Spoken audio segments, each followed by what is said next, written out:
couple of weeks ago we interviewed Scott, and he described you as, I think it was a maturing wine, a good wine. But with so many young guys in that back division particularly, how do you see your role? What's your role? Are you the kind of the cement there, the little bit of experience that glues everybody together? I won't go that far. Try and keep them in check as best I can. Certainly some of them need more checking than others, but it's nice to get a bit of praise here and there. But I mean, these young guys are coming through and they're doing really well, and maybe there's slight lack of experience at times and maybe decision making, but they're doing great, and this is what Scottish Rugby needs. We need the young guys coming through, pushing us old farts out of the way. I certainly enjoy it when they come through. It's more pressure on me. They keep me striving to be as best I can. But the big thing is it's good for Scottish Rugby. The more people coming through, it's going to improve. It's got to improve. I'm 33 now. We need people coming through, and if I get kicked out, all the better. If I'm doing as best I can, and somebody's doing better than me, they're more than welcome to my slot. On the ball, carrying the ball, have you been happy with the way that you've performed? Because you made a few yards. There's been line breaks there. You've gone through tackles. So from that point of view, how happy are you with that aspect of your game? Yeah, I'm okay. I mean, it's something I've done. If I'm in the team, you know, I'm going to carry hard. I'm going to run hard. You're not going to get much finesse from me. I'll run through brick walls if you need me to run through a brick wall.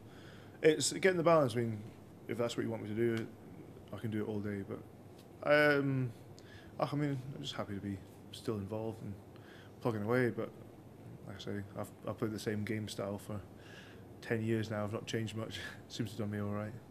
As a skill, though, you say you'll run through a brick wall, but when you look at the lead up to the Alec Dunbar second try, it's a classic piece of skill, the way you go through Tommy Allen.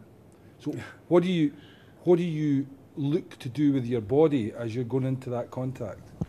Try and hit them as hard as I can, but it's try to create a bit of space between you and the tackler, because if you let them get in too close, they'll obviously get under a guard or under a fend. So it's angles of running, and obviously speed and the power you're running. And obviously Tommy he had a few missed tackles that game, so it's knowing your opposition as well when you're going in, but you always try and create a bit of a wedge so you can get maybe an arm free or those extra couple of yards. And it's just about getting either body in the right position or maybe getting that fend, because a good fend is very off-putting when you're trying to make a tackle, and it can maybe buy that extra half second to get the offload away, and it keeps that whole move going again. So it's just little things like that. Duncan gets plaudits for the drop goal. And he hit it really sweetly. It was a great drop goal. But how happy are the team that, as a team, you put yourselves in the position? There was no panic, if you like, and you gave him, although he didn't have a lot of time, you gave him the option, and that's about the whole team just making sure they do the right thing. But definitely, it's from obviously conceded a try, and we knew we had to go kick off down there, and we had to try and get the ball back or pressure them to make an error. And from the kick off, I think everybody went flying in, and we really did start putting pressure on. I think we got a charge down straight into a turnover, so I did a scrum, which meant we just kept the pressure down there, and the fact we were holding the pressure and holding the field position just allowed us to get Dunky and drop goal range. And it was a good team effort, especially when there could have been chances when we gone too buck wild, and we were chasing that last little bit, and maybe we were going off our feet, penalty to them. And we did well when defending, not to give away any defensive penalties, which would mean they kicked us back down the other end, and that would have been a super tough effort to get all the way back up. But we kept the calm, kept the composure, put the pressure fully on Italy, and eventually they coughed it up. We got the ball, and Dunky slots a wonder drop goal to get the win, which is, you saw the way the boys celebrated. It was a much needed victory. How much do you, just one final question, how much do you enjoy playing against France? And I don't know if enjoy is the right word, but I mean, is there a way of classifying what France are like, or is it now a case that all the international teams are pretty much the same and they're trying to do the same things? there's always that little cliche of which French team's going to turn up, but regardless of which one turns up, they all have the ability to cut you open from seemingly nothing. I mean, look at the England game.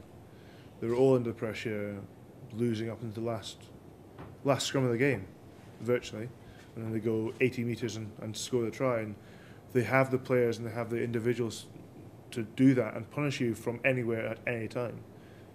I think they score most of their tries from turnover and counter-attack. Mm-hmm. So they are a very dangerous team, and they like to throw the ball about, and they're not scared to do it either. But at the same time, they've also kicked, I think, the most ball from hand in the Six Nations.